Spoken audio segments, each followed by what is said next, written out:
Hai,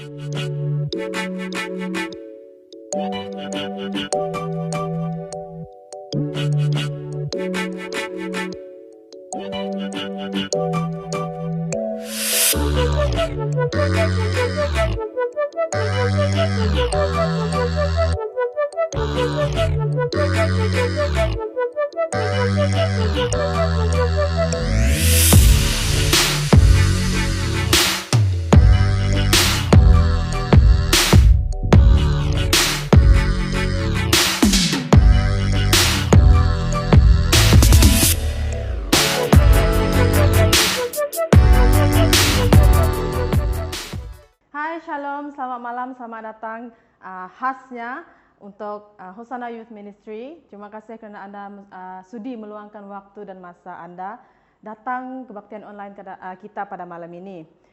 Terlebih dahulu saya ingin ucapkan juga terima kasih bagi yang pertama kali, baik yang juga datang dari gereja lain, gereja luar. Kami ingin mengucapkan terima kasih kerana anda turut sudi meluangkan masa anda pada malam Sabtu ini. Sebelum saya bawa kita dalam doa, saya juga ingin sentiasa memperingatkan kita semua agar kita akan terus jaga kesihatan kita walau di mana anda berada, jaga juga jarak penjarakan kita semua, stay safe selalu dan saling menjaga antara satu sama lain. Okay. Sebelum kita masuk dalam sesi praise and worship, saya akan bawa kita dalam doa pembukaan. Mari kita berdoa.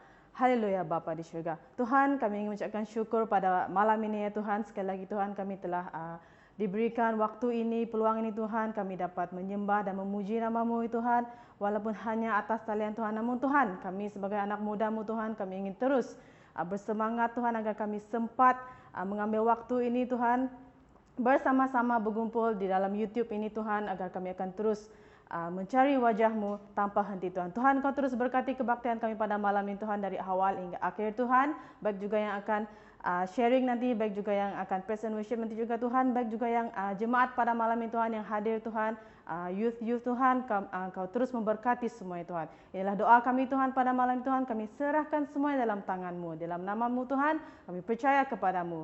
Amin.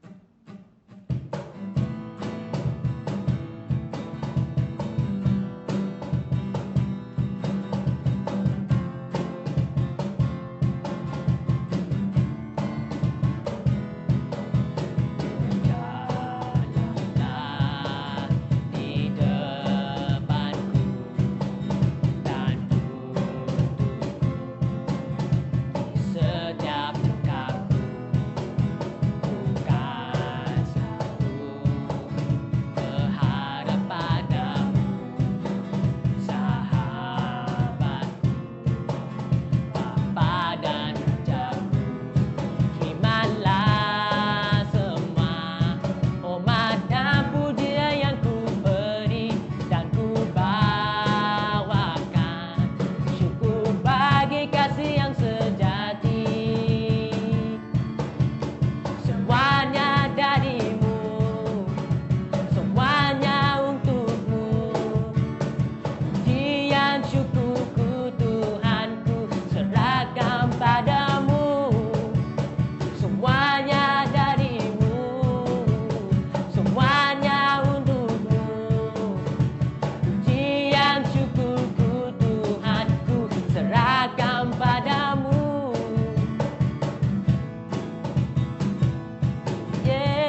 Dengarlah pujian dari hatiku, ku bersyukur selalu kepadamu. Cinta Kau, Yesus, cinta Kau. Jiwaku sungguh mengasihimu, terangkat dalam hadiratmu. Cinta Kau, Yesus, cinta Kau. Jiwaku merindu menyembahmu selalu di dalam kekuatanmu.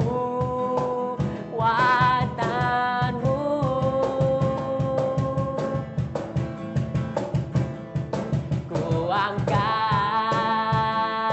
hatiku, ku angkat suara ke surga,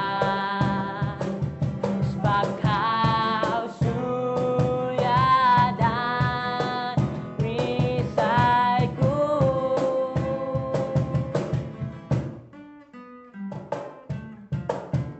Dengarlah pujian dari hatiku, ku bersyukur selalu padamu. Cinta Kau, Yesus, cinta Kau. Jiwaku sungguh mengasihimu,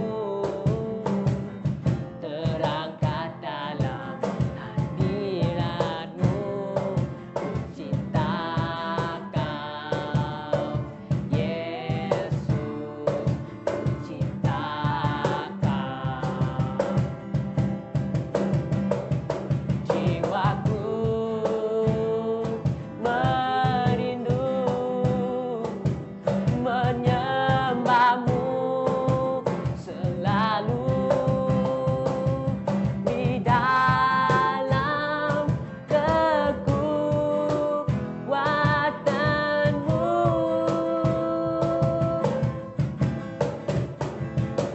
Ku angkat hatiku, ku angkat suara ke surga, sebab Kau surya dan perisaiku.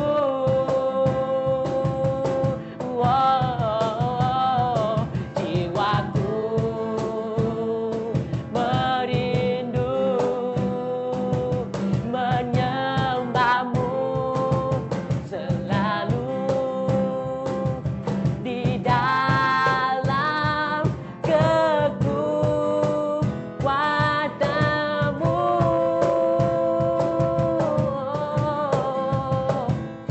Ku angkat hatiku, ku angkat suara ke surga, sebab Kau surya dan perisaiku.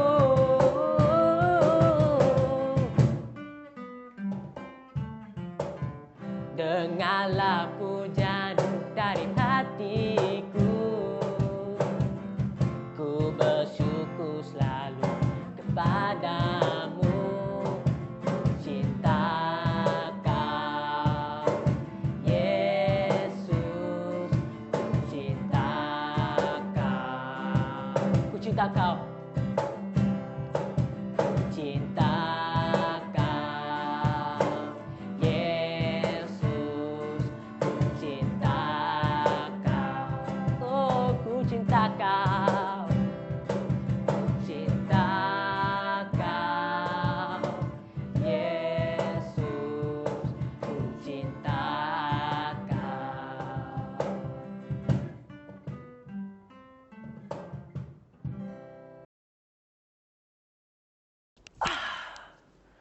Hai, Shalom semua youth yang ada di rumah pada saat ini. Jadi pada kali ini, kita ingin membahas sekali lagi apa yang tercatat di dalam buku Lukas. Jadi, mari kita terus melihat apa yang tercatat di dalam buku Lukas yang akan kita pelajari. Tapi sebelum itu, mari kita, kalau kamu belum ada Alkitab yang ada dengan kamu, kalau belum ada buku nota yang ada dengan kamu, kamu kena ambil dulu, baru kita boleh mulakan ibadah online kita pada kali ini. Jadi semua sudah sedia? Alright. Kalau semua sudah sedia, semua sudah ready dengan buku nota yang ada, dengan Alkitab yang ada pada kamu, mari kita melihat apa yang tercatat di dalam buku Lukas. Siapa yang tahu kita berada di Lukas yang mana? Apa dia? Lukas mana? Ada yang tahu? Kita berada di buku Lukas pasal berapa? Oh, betul.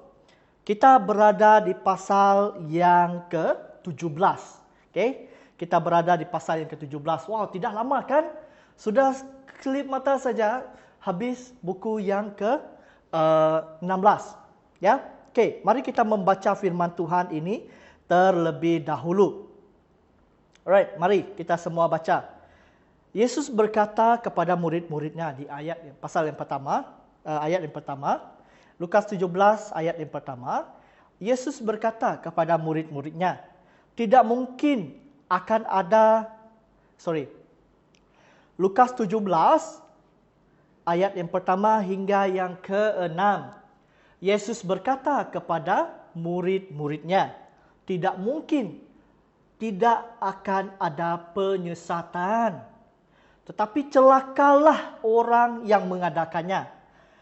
Adalah lebih baik baginya jika sebuah batu kilangan diikat pada lehernya, lalu ia dilemparkan ke dalam laut daripada penyesatan salah satu dari orang-orang yang lemah ini. Jagalah dirimu. Jikalau saudara berbuat dosa, tegurlah dia. Jikalau saudaramu berbuat dosa, tegurlah dia. Dan jikalau ia menyesal, ampunilah dia. Bahkan, jikalau ia berbuat dosa terhadap engkau 7 kali sehari, dan 7 kali ia kembali kepadamu dan berkata, aku menyesal, engkau harus mengampuni dia. Lalu kata rasul-rasul itu kepada Tuhan, tambahkanlah iman kami. Jawab Tuhan, kalau sekiranya kamu mempunyai iman sebesar biji sesawi sahaja, kamu dapat berkata kepada pohon ara ini, terbantutlah engkau dan tertanamlah di dalam laut, dan ia akan taat kepadamu. Wow, saya akan bacakan sekali lagi di ayat yang ke-6. Jawab Tuhan, kalau sekiranya kamu mempunyai iman sebesar biji sesawi sahaja, kamu dapat berkata kepada pohon ara ini, terbantutlah engkau dan tertanamlah di dalam laut, dan ia akan taat kepadamu. Jadi tema firman Tuhan kita pada kali ini, di pasal yang 17, yang pertama hingga yang ke-6, yaitu kuasanya memperkuatkan iman kita. Kuasanya memperkuatkan iman kita. Kuasa siapa? Kuasa Tuhan Yesus yang memperkuatkan iman kita kepada Dia. Oke, kita lihat ya. Ada banyak ajaran dan perintah-perintah Yesus yang sangat sulit untuk dipatuhi secara konsisten. Yesus menawarkan salah satu tentangan dalam Injil Lukas ini. Yesus mulai dengan memberitahu kita bahwa percobaan-percobaan yang akan datang. Terlepas dari beberapa banyak kita tumbuh, seberapa banyak kita membaca tulisan daripada firman Tuhan ini, kita berdoa, godaan akan datang. Setan akan mengejar kita. Datang kepada Yesus dan menjadi pengikutnya bukan bererti kita memiliki kehidupan yang mudah. Ada satu nyanyian yang mengatakan bahwa langit tidak selalu cerah. Tetapi firman Tuhan kata, aku akan selalu menyertai kamu. Godaan yang kita lawan, kita kena harus dan kita kena tetap memperjuangkan iman Kristian kita. Setan masih cuba untuk mengkaji dan mencari kelemahan dan sifat buruk kita. Oleh sebab itu kita kena berjaga-jagalah. Oleh sebab itu kita kena semakin mendekat dengan Tuhan. Oleh sebab itu kita kena tahu bahawa kita kena sering membaca firman Tuhan dan melakukan dan mengingatkan apa yang Tuhan telah perintahkan di dalam kehidupan kita. Jadi pada kali ini ada beberapa poin-poin utama yang ingin saya sampaikan kepada kita. Yang pertama yaitu jangan menyebabkan godaan. Jangan menyebabkan godaan. Jangan jadikan godaan itu salah satu reason, salah satu sebab untuk kita terus mengikuti godaan. Nah, di ayat yang pertama hingga yang ketiga tadi, saya akan bacakan untuk kita. Yesus berkata kepada murid-muridnya, tidak mungkin tidak akan ada penyesatan, tetapi celakalah orang yang mengadakannya. Adalah lebih baik baginya jika sebuah batu kilangan diikat pada lehernya, lalu ia dilemparkan ke dalam laut daripada menyesatkan salah satu dari orang-orang yang lemah ini. Wow. Tetapi dia katakan, celakalah kita jika kita adalah menjadi sebab, menjadi reason kepada pencobaan. Yesus berkata, akan lebih baik bagi kita untuk tenggelam di laut daripada menjadi sebab kepada orang lain berdosa. Contoh, apabila kita menjadi batu sandungan bagi orang lain, memang kita manusia, kita manusia, tetapi orang menjadikan diri kita menjadi sumber inspirasi bagaimana untuk hidup di dalam kekristenan, bagaimana untuk terus kuat di dalam iman Kristen kita. Tapi apabila orang telah melihat kita, wow, contohnya macam pastor kan, saya pastor. Wow, pastor, wow, luar biasa, dia khotbah, wow, hebat, dia handsome semua. Tapi ada di satu saat saya manusia lemah. Ada satu saat saya melakukan kesilapan. Terus dia tersandung. So apa yang terjadi di sini? Saya menyarankan di dalam kehidupan kita, jangan kita bergantung sepenuhnya kehidupan kita kepada kemanusiaan. Sebab dia hanya manusia saja. Tetapi kita kena bergantung sepenuhnya kehidupan kita kepada Tuhan sepenuhnya. Bukan kepada manusia. Nah, oleh sebab itu, apapun yang lebih baik daripada apa yang dilakukan Allah kepada kita, jika kita menyebabkan orang lain jatuh di dalam dosa, kita sudah menjadi satu reason kepada orang, menjadi batu sandungan kepada orang, meskipun perbuatan kita ini kecil sahaja. Oleh sebab itu kita kena berjaga-jagalah supaya kita tidak dicobai. Supaya menjauhkan percobaan atau kita diberi kekuatan jika kita menghadapi percobaan tersebut. Yesus membuka mata kita untuk menyadari bahawa kita masing-masing sangat lemah bila kita berhadapan dengan dosa. Orang Kristian yang baru itu mereka merupakan makhluk yang lemah sekali apabila menghadapi percobaan. Orang Kristian yang semua yang ada pada kita memiliki satu area ataupun satu bahagian yang sangat sukar untuk kita taluki. Contohnya kita manusia ini ada beberapa jenis kelemahan-kelemahan.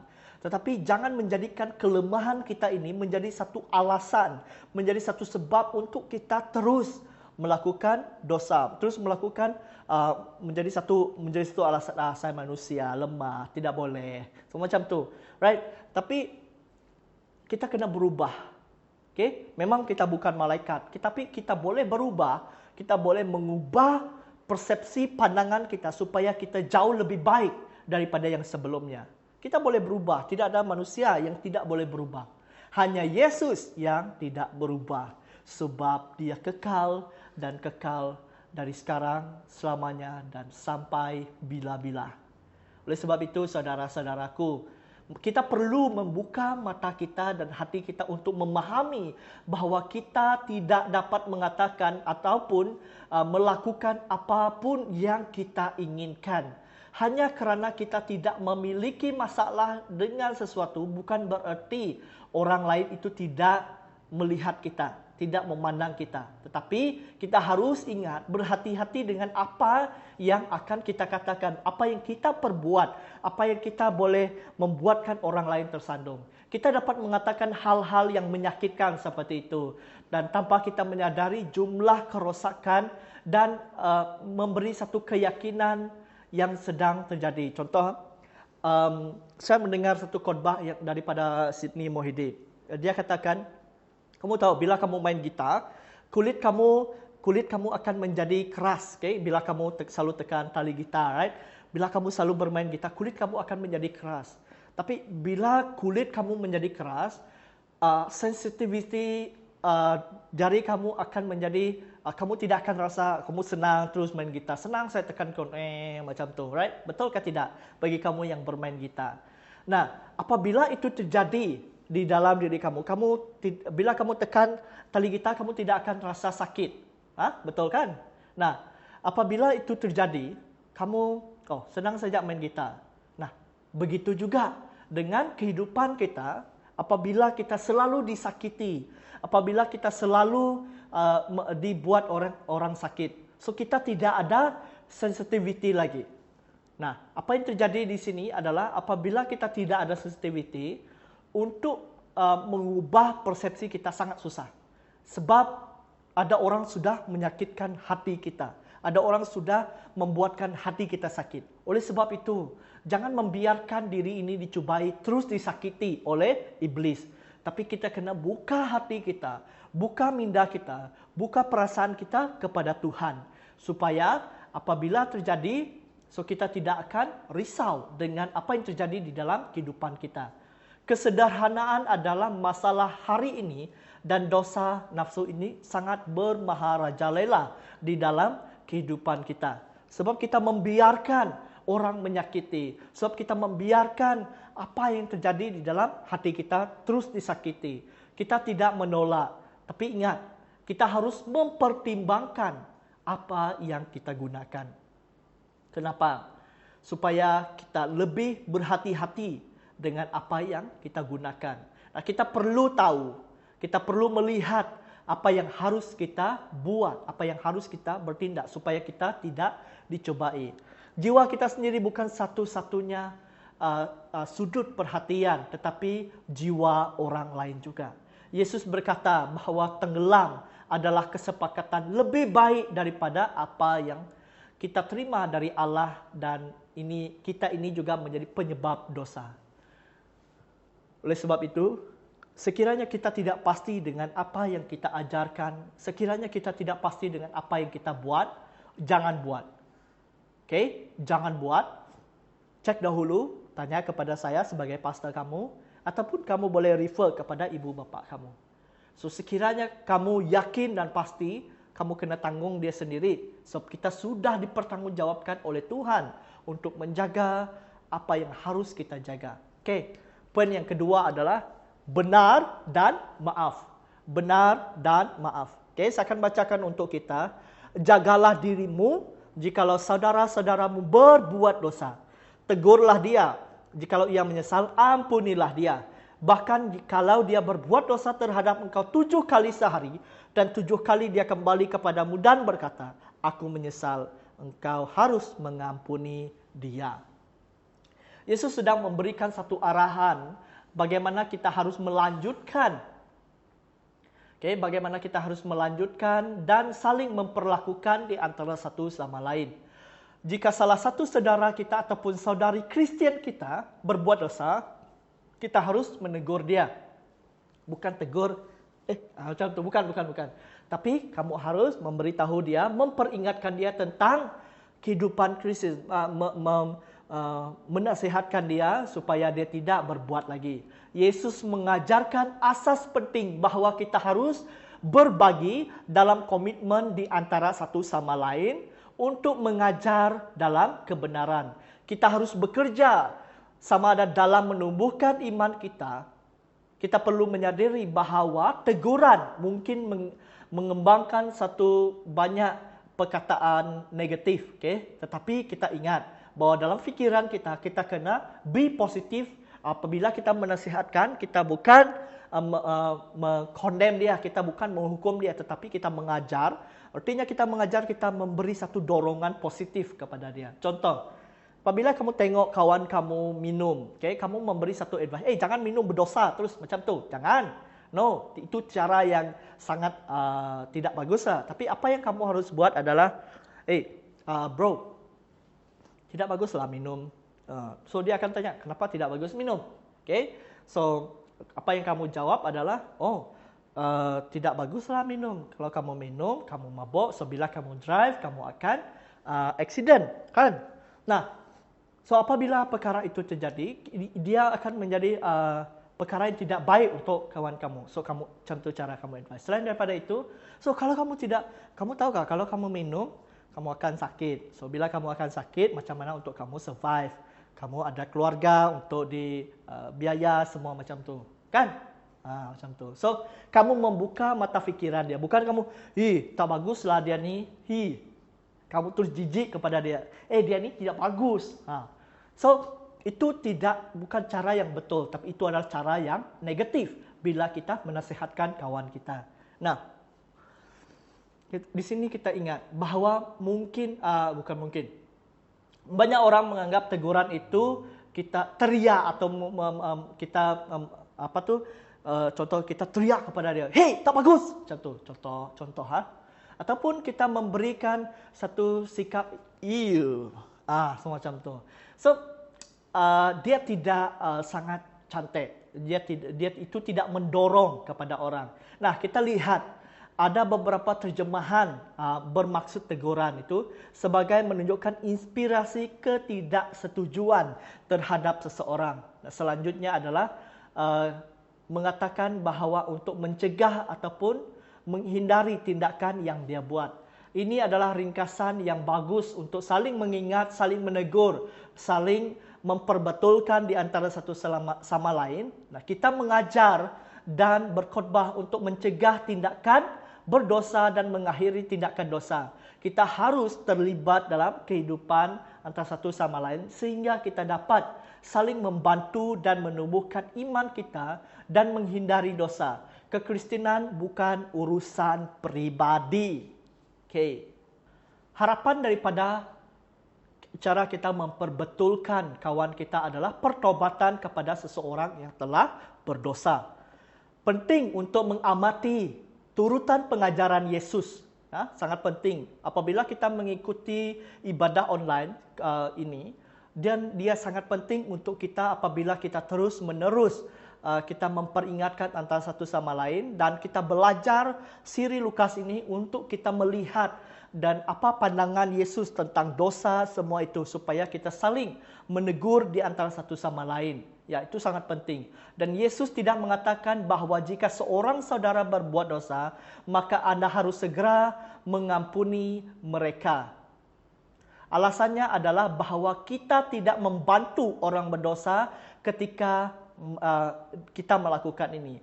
Jika kita hanya mengampuni, lalu bagaimana dengan orang berdosa harus tahu bahawa dia telah berdosa? Apa bagusnya jika kita peduli tentang jiwa orang itu, maka kita ingin melakukan pembetulan sehingga mereka tidak melanjutkan jalan yang salah itu dan yang menuntun kehancuran. Nah, di sini kita perhatikan bahwa sekali lagi pertaubatan itu telah dipalsukan. Maka kita telah diperintahkan untuk mengampuni. Ini adalah cara yang sangat sama dengan Tuhan mengampuni setiap pelanggaran kita. Tuhan memanggil kita untuk bertobat dan ketika kita bertobat, Tuhan mengampuni kita. Tuhan tidak mengampuni kita terlebih dahulu. Karena itu kita harus meninggalkan jalan dan dosa kita yang menuju kehancuran itu dengan cara yang sama ketika saudara ataupun kita menerima pembetulan, diperbetulkan, kita harus respon dengan pengampunan. Karena itu kita harus bersedia untuk pergi dengan satu yang lain dengan merendahkan hati, penuh berdoa dan berhati-hati ketika kita mencari kesejahteraan rohani di antara satu sama lain. Yesus memberi satu gambaran bagaimana kita mengampuni mereka yang berdosa terhadap kita. Di dalam ayat yang keempat, dia berbicara tentang sebuah senario di mana orang berdosa terhadap kita 7 kali dalam satu hari. Betul? Pernahkah orang berdosa terhadap kamu? Ataupun marah-marah kepada kamu dalam satu hari? 7 kali dia marah kamu. Pernahkah tidak? Okey, kamu sendiri respon. Nah, sekalipun orang itu melakukan kesalahan terhadap kamu 7 kali pada hari itu, maka ia berbalik kepada Anda 7 kali dan bertobat. Maka kita harus memaafkan dia. Bayangkan, jika kita saling berdosa berkali-kali di dalam satu hari, bagaimana keinginan kita untuk memaafkan? Nah, sekiranya kita mempunyai pertanyaan tentang ketulusan pertobatan seseorang, jika kita benar-benar menyesal dan benar-benar bertobat, mengapa kita harus terus berdosa? Tetapi kita kembali di ayat yang pertama. Percobaan pasti akan datang. Kita akan menyerah kepada dosa. Ketika pertobatan itu dibuat, pengampunan segera diberikan. Ini berarti kita berhasrat untuk menawarkan pengampunan bahwa kita memiliki hati pemaaf. Sedangkan kita ingin memaafkan diri kita dari perintah ini karena sifat dosa kita. Kadang-kadang kita berfikir bahwa dosa-dosa tentu sangat mengerikan sehingga kita tidak perlu mengampuni. Tetapi Yesus mengatakan, tetapi Yesus tidak menyebut dosa apapun tidak menuntun pengampunan dosa. Dosa yang mengerikan dan berulang-ulang terhadap kita harus diampuni setiap kali orang itu kembali dalam pertobatan. Kita harus menjadi hakim hati, tetapi mengampuni sama seperti Allah di dalam Kristus mengampuni kita. Ini yang dikatakan di dalam Efesus 4 ayat 30. Okey? Nah, kita ingat. Kita pergi poin yang ketiga. Di bahagian ini, daripada kita melihat percobaan semua itu tadi, lepas itu pergi kepada pengampunan, dan sekarang kita kena tingkatkan iman kita. Tingkatkan iman kita. Saya akan membacakan di ayat yang ke-5 dan ke-6 ini ya. Okey. Kata rasul-rasul itu kepada Tuhan, tambahkan iman kami.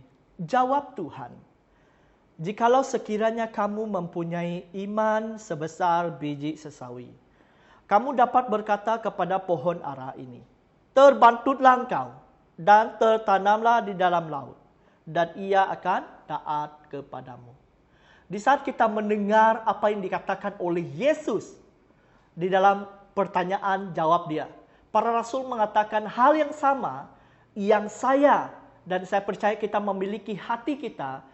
Tingkatkan iman kami, kuatkan kami Tuhan. Tuhan, bantu kami Tuhan. Beri kami kekuatan Tuhan. Dengan kata lain, ini sangat sukar. Ini sangat-sangat sukar.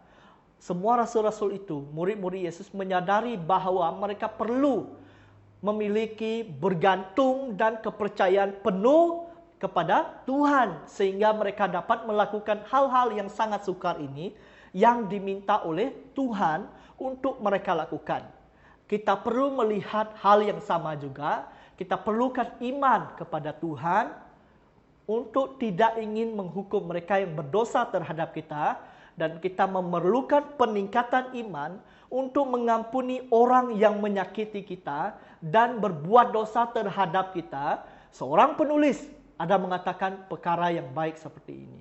Iman memampukan kita untuk percaya kepada Tuhan atas semua ketidakpastian masa depan untuk menyediakan apa yang kita perlukan, bahkan apa yang kita tidak tahu bagaimana Tuhan akan melakukannya. Dan untuk kita melewati luka dosa kita dan janji-janji yang kita langgar. Ini merupakan satu pengakuan bahawa kita perlu mendalami iman Kristian kita kepada Yesus untuk menjadi muridnya yang memaafkan yang seperti digambarkan oleh Yesus. Jadi apa yang Yesus perintahkan kepada kita sebagai mengampuni sangat terlalu hebat. Jadi sangat luar biasa, supernatural. Maka dengan itu adalah ajaran untuk kita bahwa kita perlu bertumbuh di dalam iman Kristen kita. Kita sedang tertusuk hati karena kita karena kita tidak cukup mempercayai Tuhan untuk membiarkan hal-hal ini pergi. Tapi di sini kita lihat bahwa Tuhan akan memberikan satu kekuatan kepada kita, dan Tuhan tidak akan membiarkan kita berjalan sendiri, dan kita tidak akan membalas, dan kita tidak akan bertindak seperti mana dunia bertindak ketika dunia dianiayai. Kita tidak akan bersikap ego, kita tidak akan bersikap yang menyakiti orang lain dengan imbalan, dengan kita berharap bahwa bagaimana kita menyakiti orang menyakiti kita, Dan kita melihat, kita percaya kepada Tuhan, bahwa kita percaya kepada janji-janji Dia, bahwa dengan tidak menggenapi dengan baik, tetapi kita mengampuni mereka yang bertobat. Kita akan mempertahankan hubungan kita dengan Bapa. Kita akan tahu dan kita akan memberi penghargaan sepenuhnya kepada Tuhan, karena kita diteladani oleh orang, dan kita juga meneladani orang. Dan kita juga telah melihat kepada Yesus sebagai Tuhan dan Juru Selamat kita. Terakhir, bahwa di ayat yang ke-6, kita limpas di ayat ke-6, dia katakan, jawab Tuhan, kalau sekiranya kamu mempunyai iman sebesar biji sesawi, kamu dapat berkata kepada pohon ara, terbantutlah engkau dan tertanamlah di dalam laut, dan ia akan taat kepadamu. Ayat yang ke-6 berisi kebenaran bagi setiap kita pada hari ini. Sedikit iman kita dapat mencapai banyak hal. Kita mungkin dapat melihat kehidupan kita dan kita berfikir bahwa kita tidak dapat menjadi orang seperti itu. Kita contoh, saya mau menjadi seperti Pastor Kelvin. Tetapi saya tidak mungkin karena dia terlalu handsome. Contohlah, kita merasakan ragu-ragu di dalam kehidupan kita. Kita merasakan kurang confident di dalam kehidupan kita. Kenapa? Sebab kita tidak yakin. Tetapi be confident di dalam diri kamu, supaya Tuhan terus-menerus bersama dengan kita. Supaya kita diberi kekuatan baru. Kita tidak dapat menjadi orang yang lembut. Kita bukan menjadi orang yang lembut. Kita tidak dapat menjadi memperbetulkan dengan lembut, dan pengampunan yang setia seperti yang diperintahkan Kristus. Maksudnya di sini kemanusiaan kita, keberadaan kelemahan kita tidak dapat membuat melakukan tuntutan yang Yesus telah buat di dalam kehidupan kita. Tetapi dengan kekuatan yang ada daripada Tuhan, dengan kuasa yang ada pada Tuhan, kita dimampukan, kita diperkuatkan, kita terus diyakinkan supaya kita boleh mengampuni orang. Sedikit iman dapat mencapai banyak hal. Iman yang tumbuh di dalam Tuhan akan menuntun kepada hasil yang mengejutkan di dalam kehidupan yang diubah. Kita memiliki lagu yang mengatakan kata-kata yang sejati ini. Kuasamu terlebih besar, Tuhanku terlebih besar, tak pernah terlambat janjimu ya Tuhan, penolong hidupku. Nah, kita membiarkan Tuhan menjadi penolong kita. Tetapi selalunya kita yang menjadi pekerjanya. Maksudnya kita membiarkan Tuhan duduk rileks-rileks saja. Pernahkah kita membiarkan Tuhan yang bekerja? Biar Tuhan yang melakukan segalanya. Kita hanya perlu diam. Dan kita ingat bahwa Tuhan yang bekerja. Tuhan masih bertata di dalam kehidupan kita. Behave like Jesus and be like Jesus. God bless you. Tuhan memberkati.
dalam kita mempersiapkan hati kita dengan nyanyian sebentar tadi yang telah dinaikkan, mari kita berdoa. Segala pujian, hormat, dan syukur kami ya Tuhan, kami datang pada Engkau. Terima kasih ya Bapa, karena Engkau Tuhan yang baik, Tuhan yang luar biasa di dalam kehidupan kami. Tuhan, terima kasih karena Engkau yang tidak pernah berkesudahan di dalam kehidupan kami. Engkau selalu memperhatikan kami, menolong kami dalam melakukan dan melaksanakan perintah-Mu yang suci. Tuhan, pada saat ini, jadikan kami pendengar Tuhan yang setia, jadikan kami juga Tuhan, pelaku firman Tuhan, agar kami terus-menerus diperkuatkan dalam iman Kristen kami ya Tuhan. Terima kasih ya Bapa. Di dalam nama Tuhan Yesus kami telah berdoa. Tuhan memberkati. Bye.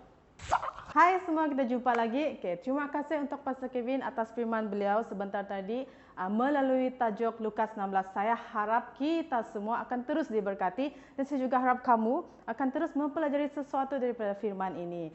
Sebelum kita jumpa lagi di minggu depan, saya ingin terus memperingatkan kita agar kita terus jaga kesehatan Anda, saya dan kita semua dimanapun kita semua berada. Kawal jarak penjarakan Anda, pakai mask dan stay safe, stay blessed. See you next week. Bye-bye.